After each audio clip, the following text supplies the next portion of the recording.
Cato, thanks for joining us. When you heard the report that a knife was located, what was the first thing that went through your mind? Well, I didn't know the entire story, but when I heard the knife was located, I'm thinking to myself, is this going to be the knife? Is this the smoking gun to the entire saga of the O.J. Simpson case? In the miniseries that people are watching, there was a little utility bag, and this is one of the things that was wrong about the series. You wanted to get that bag from O.J. Simpson. He said, no, no, no, no, I'll get it. Police believe that the knife, the clothes, the shoes were in that bag. But you do know that O.J.'s house was torn down in 1998. Mm-hmm. A construction worker finds a knife, hands it to an off-duty LAPD officer. You'd think it would be turned in, and it wasn't. It was kept as a souvenir, which is shocking to me. It is. It's like a macabre moment of this. It's disgusting, actually, that you would think, and I wrote this, that it's like sort of like you think in a police handbook 101, you turn in any kind of evidence. To think that someone wanted to keep something that's possibly the knife, the weapon used in this heinous crime, why keep it? That makes absolutely no sense. And to have saying that he wanted to engrave it to keep it, like I said, it's for 18 years, the officer. 18 years that a police officer just kept this. It boggles the mind. What has gone through your mind? You've thought about this for over 20 years because the knife was never found. The pathologist in the case said that the knife was believed to be 6 inches long, a single edge with a handle. Have you been racking your mind thinking, did I ever see a knife? Did I miss something? Where could it be? What were your thoughts? Well, I remember, and I think it was, I told you and I wrote about it, there was a bag that was, when O.J. was going to the airport, there was a bag that I was going to get to put into the limo. Well, that bag's never been found. And I remember it sitting there. I remember him saying, no, no, I'll get that bag. O.J. saying that to me. So who knows what's in that bag? Could it be the murder weapon? I don't know. And there was a witness who was never called who saw O.J. Simpson at the airport that night. American Airlines saw O.J. Simpson take that bag, put it on the top of a trash can, open it up, and put things in the trash can. Never called as a witness. Have you gone over in your mind over and over, I wonder what was in that bag? I wonder if the knife was in that bag. Well, I do actually go over that, wondering what was in that bag. And with this coming up, I'm wondering to myself, was it possibly the knife found in a bag that was buried? And who knows? But the thing happening with the construction worker finding it, the miniseries going on, it really is. It's just, it boggles my mind to know that he gave this to a cop who's on a movie set, of all things. Did you think it was a joke at first when you heard that somebody found a knife at the scene, knowing that the miniseries is on the air? Well, it's funny you said that, because we're inundated with these shows of prankster shows. You're inundated with possibly a joke going too far, of someone finding something. It's like, when it goes too far, how do we tell this guy? So a construction worker finding it, and at first I'm thinking all kinds of thoughts, like, is this really the weapon? And I'm thinking to myself, or is this, you know, why is, I'm still thinking, why was this never turned in 1998? Why? I've talked to a member of the Brown family, and I don't get a sense that there would be any closure if, in fact, this is the knife. Do you have a sense, if this is the knife, would it bring any closure to you? Would it be meaningful to you if this is, in fact, a knife connected to the crime? Well, I think it's not so important what I feel, but thinking closure for the families. I think if it was the weapon and they found out it was O.J.'s, I think there's closure. I think it's sort of like another nail in O.J.'s coffin. It's, you know, for people that didn't believe, there's people that think O.J.'s innocent.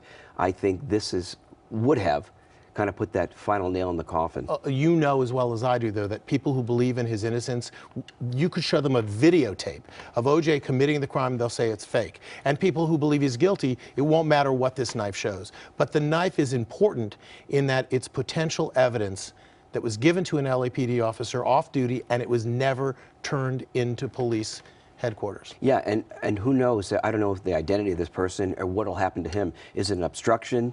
Will something happen to him for not turning in possible evidence? But I think as the story is going to be unfolding, we'll find out more and more. Have people over the last 2 decades looked at you as if you knew more than you'd admitted? I think so. I think people, you know, they don't understand that I was the guy living in a guest house that's not part of the actual house. So in their mind, when you hear that, you think, oh, he knows a lot because Cato lived with OJ. No, it's the furthest thing from the truth. I think what I want to have people know that I was closer to Nicole than OJ. And a handful of times I've seen OJ on the property. He was working and doing football and telecast. I didn't see OJ. I had a different set of friends. It wasn't a guy I hung out with. But having said that, people will make that assumption. It's wrong. And I think with this miniseries coming out, I think we see that I'm a very small player. It started out with putting me in this series more than, with certain things that were not true, that I was never at certain moments of the house that they put in the series. But now I think we're finding out, Jim, that I was a very small player. But you were a witness to in the trial. You were a hostile witness, meaning that Marcia Clark didn't think you were forthcoming.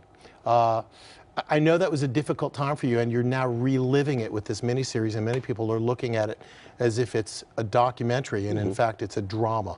Right. It's the new millennials, I think, are looking at it that way.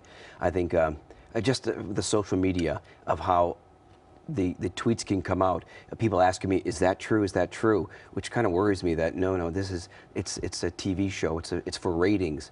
I mean, they're staying true to certain things, but they can't screw up the trial transcripts. You were, I talked to you before the miniseries came out, and you were concerned. You said, people are going to look at you like the clown all over again. Are you worried that that's how you're appearing in the miniseries? Well, I don't think I have to worry about that. People are going to make that their own opinion about me. I think if they read the articles I'm writing in the New York Daily News, I think they're going to say, this clown can write, or whatever they want to assume with me. But no, that doesn't bother me. And I think people are seeing the character played by Billy Magnuson is over the top, and it's really not me.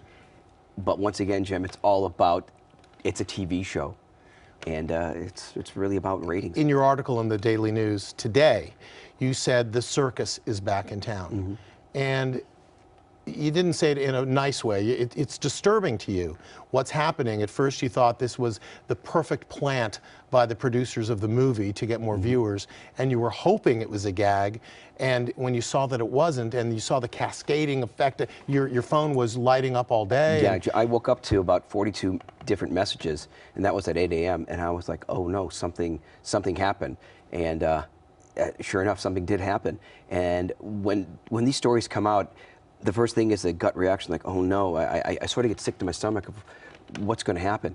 But you deal with it. I saw what it was all about, and I'm thinking, when I heard more about the story, about the cop keeping the knife, it was, again, thinking, and not that it happened, it's sort of like the FX network praying to the gods of publicity. Right. Like, can this really happen? And when I said there was a movie set, just when you thought it was safe to go back into Brentwood instead of safe to go back into the water, it's sort of a tie-in of, it's a saga that will never end. Well, and given the fact that people were questioning the police handling of evidence during the trial, and now you have potential evidence that's kept by an officer as a memento, a gruesome reminder of this crime, it's almost, it's odd. This is what I think is really odd. And tell me what you think about this. If you're an officer that has this, don't you think he told many people, and those people never said a thing? You don't keep something, you don't keep it quiet. It's like, hey, I just got this knife. It's something that, it's sort of like a fish story, like I caught this big one. That's what I want to know, is how many people actually knew that also. Well, the story that's being circulated is that he wanted to mount it, and I suspect it's because the movie has regenerated interest. So maybe now, I don't think it's a coincidence that this is happening during the movie. I think the movie prompted him to want to present it in some fashion. Right. So he called somebody at the LAPD to get the case number, and that person said, wait a minute, what do you have? But do you think, given the way people were looking at the police handling of evidence, that this is now going to raise a whole series of new questions about what's happening to evidence that's being collected in cases? Yeah, well, I think so. And I think they have to look at if he's a retired officer working on a movie set also. And maybe like you said, maybe it's just this memorabilia. So, I mean, people are going to make the assumption automatically that they already don't like the LAPD, or they do. So I think looking at it that way, people will just I just make their assumption of how they feel about the police already. There were probably a dozen or so knives turned in at the time of the trial. Some people even confessed to the crime. Obviously, it didn't pan out. In your gut, what would concern you more? If this is in fact the knife, will it answer questions? And if it isn't the knife, obviously this is still a story that's going to go on and on and on. Say that question I mean, again, look, because it's very confusing. think about this. Yeah. You know, there's nothing that's going to close this book for everyone, right? The family's still grieving. This miniseries is only opening old wounds. If in fact this is not the knife, the question is still out there: where is the knife? Right? I mean, do you have a gut feeling whether this is the knife or not? I don't have a gut feeling on it. Do I think after I think with, we mentioned Barry Scheck earlier, who did the DNA for the trial, and you know, how DNA is collected. Can something after 18 years, if it is, I mean, how does that work? I'm sure it can be. I'm interested to find out what's going to happen further with this knife that they found. Is one of the nagging questions that's been lingering for the last 20 years, where are the shoes? Where are the clothes? Where's the knife? I think it's more what you said. I didn't know so much about the clothes, but always, where is the knife? And it's like you said, this story, it's, if you were writing a script of a movie and all these things happening, they would just say, no, not believable. And yet it's believable because it's happening. Every day during the trial, I would say, nothing could surprise me. And yet, often something would. Are you shocked now that more than 20 years later, something like this happens that stuns everyone and brings this community to a halt and raises all of these new questions all over again? Completely shocked. Cannot believe it. Cannot believe it. And you're right. It's like, what's next? What will happen next? And, you know, I think that with the story coming out with the knife, and OJ, I think, is up for parole, how that affects everything for him also, because it's all very, very negative, and it brings up, like you said, these old wounds. And it's a saga that will never, ever end. I appreciate your time. Sure, Jim. Thanks very much. Thank you. Thank you.